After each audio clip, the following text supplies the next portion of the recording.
What's okay, it's me Jimmy Geek. So taking out the Oxys i7 ink case or the e-booklet case is brutal hard.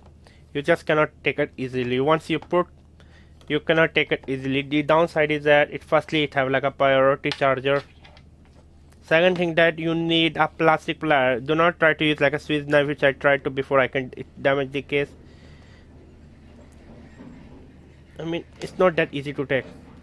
Okay, now you need this one.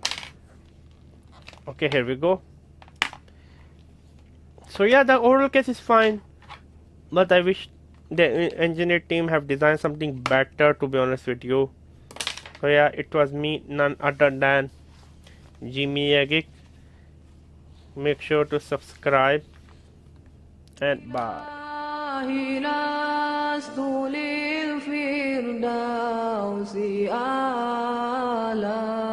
ولا أقوى على نار الجحيم الله فهب لي